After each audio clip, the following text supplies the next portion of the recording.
দেখো আমি কিন্তু এরকম শর্ট ড্রেস পরে ছাদে যেতেছি না। হ্যাঁ, ওই যে আমি যখন জামা কাপড় ধুই না তখন হচ্ছে আমি এরকম টাইপের শর্ট ড্রেস পরে থাকি।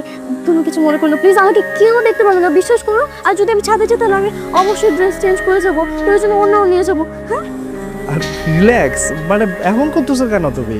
আমি জাস্ট বলতে চাচ্ছিলাম টি শার্টটা তুমি উল্টো পরেছো।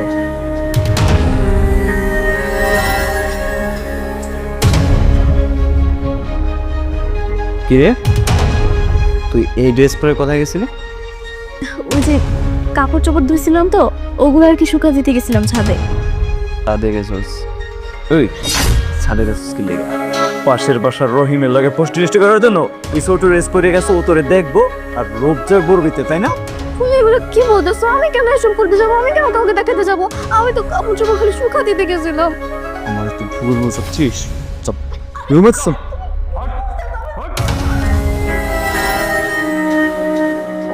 ও আচ্ছা ঠিক আছে, তাহলে পরে ঠিক করে নিব না, আগে জামা কাপড়গুলো ধুয়ে নি। আচ্ছা ঠিক আছে, আমি অফিসে যাচ্ছি, নিজের খেয়াল রেখো। বাই। বাই।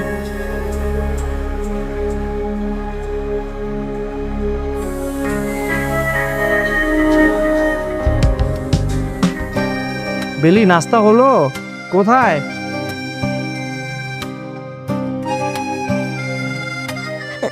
এই যে আমি চলে আসছি।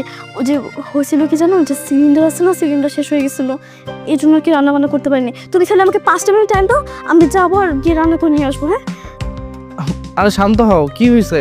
এমন করতেছো কেন? আমি কিছুই বুঝতেছি না। মানে তুমি আমাকে যখন দেখো তখনই হচ্ছে ভয় পাচ্ছ। দেখো, রিল্যাক্স হও, শান্ত হও। নাস্তা হয় না তো কি হয়েছে? আমরা বাইরে গিয়ে খাবো। আর নাস্তা বানাতে হবে না, আমরা বাইরে গিয়ে খাবো। তাহলে তুমি কি বলতে চাইতেছো যে আমি রান্না করবো না? না, করবা না, আজকে বাইরে গিয়ে খাবো, সমস্যা নাই। আজকে তো অফ ডে, প্রবলেম কোথায়? ঠিক আছে, তুমি রেডি হও, আমি রেডি আসছি। বাই।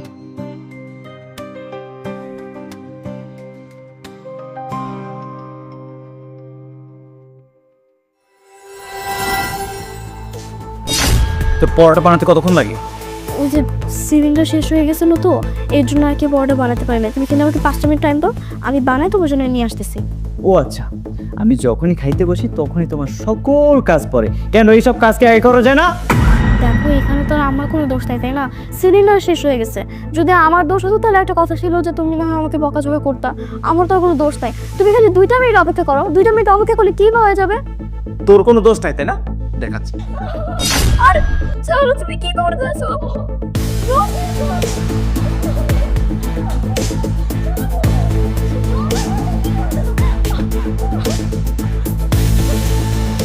Just 2 minute.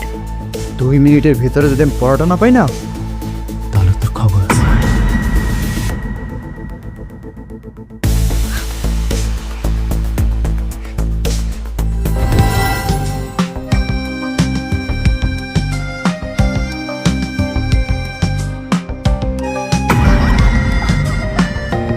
আমি তো কোনো ভুল করি না, তুমি আমার প্লিজ মাফ করে দাও। আমি তো তোমাকে না জিজ্ঞেস করে বাইরেও যাই নাই। না না, তুমি আমাকে কেন মারতে চাইতেছো? আরে শান্ত হও, এই যে এই যে এই যে এই যে এই যে বেল রেখে দিচ্ছি। আমি মারতে যাব কেন? কি বলতেছো? আরে বেলটা খুলতে গিয়েই তো তোমার গায়ে লেগে গেল। সরি, ভীষণ লেগেছে। কান্না করো না, আমি ওষুধ নিয়ে আসতেছি। রিল্যাক্স হও। আচ্ছা বসো এখানে, আমি আসতেছি, ওয়েট।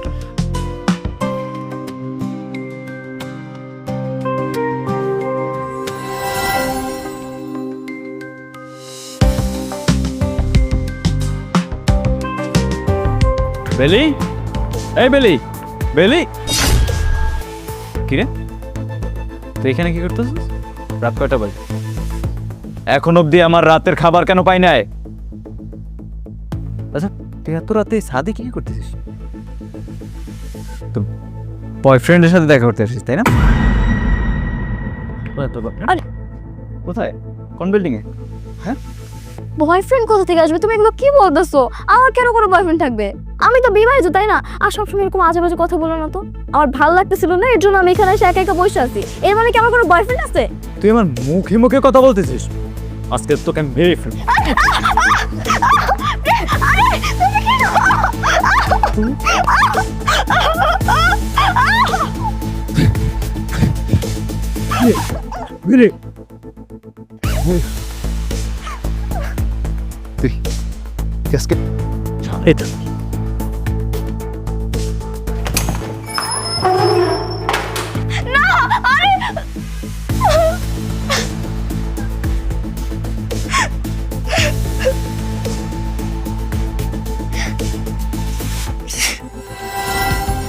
দেখো, তোকে মারার কোনো উদ্দেশ্য ছিল না আমার।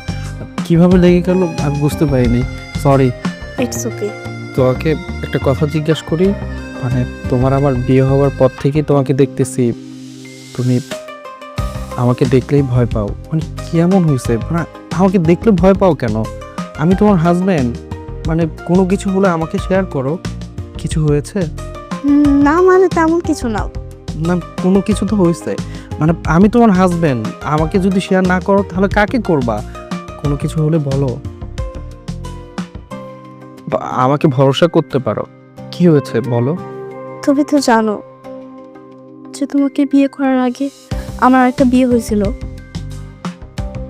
বাট সে আমার সাথে সবসময় খুব খারাপ ব্যবহার করতো, আমাকে প্রতিদিন মারতো, আমাকে অনেক কষ্ট দিত।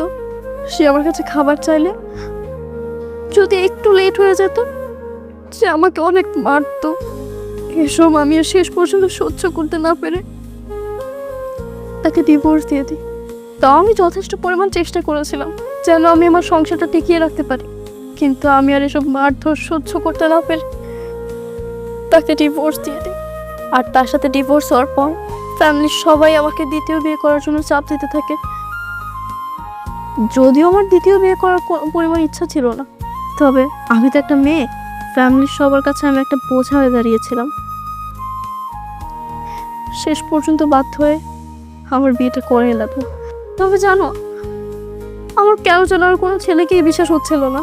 আমার মনে হচ্ছিল যে হয়তো বা সব ছেলেরাই একই মতো, সময় মতো কোনো কিছু না হলে তারা তাদের বউকে ইচ্ছে মতো মারবে, বকাঝকা করবে। শেষে তোমার সাথে যখন আমার বিয়েটা ঠিক হয় তখন আমার ফ্যামিলির সবাই মিলে শুধু একটা কথাই বলতো, তুমি নাকি খুব ভালো মনের মানুষ। আর এখন দেখছি আসলেই তুমি খুব ভালো মনের একটা মানুষ, আমার অনেক কেয়ার করো, যেটা আমার আগের স্বামী কখনোই করতো না। আমি তো ভেবেছিলাম হয়তো তুমিও তার মতো হবে, সময় মতো কোনো কিছু না হলে আমাকে মারবে। আর আজকে যখন এই বেল্টের বাড়িটা রাখলো আমার তখনও কেন যেন মনে হলো যে হয়তো বা তুমি তার মতো, তুমিও আমাকে অনেক মারধর করবে। কিন্তু এটা আমার একটা ভুল ধারণা ছিল। পৃথিবীর সব ছেলেরা তো আর একরকম হয় না, তুমি খুব ডিফারেন্ট, খুব ভালো মনের একটা মানুষ। দেখো বেলি, আমি তোমার হাজব্যান্ড, আমি তোমাকে মারতে কেন যাব? মারা তো দূরের কথা, আমি তো তোমার সাথে উচ্চ স্বরে কথাই বলি না। দেখো, আমি তোমাকে বিয়ে করেছি, আমি তোমার সম্পর্কে সব কিছুই জানি। আমি জানি তোর পাস্ট কি ছিল, আমি সেটা দেখবো না। দেখো, আমি চাই তুমি শুধু আমার হয়ে থাকো। আমি তোমাকে খুব যত্ন রাখবো, এখনও রাখতেছি, ভবিষ্যতেও রাখবো। তুমি আমাকে ভরসা করতে পারো। পৃথিবীতে তো সব ছেলে একরকম হয় না। ফার্স্ট ইজ পাস্ট, যা হয়েছে সব ভুলে যাও, আমরা নতুন করে শুরু থেকে শুরু করব। আমাকে এইভাবেই তুমি সবসময় আগলে রাখো। অবশ্যই।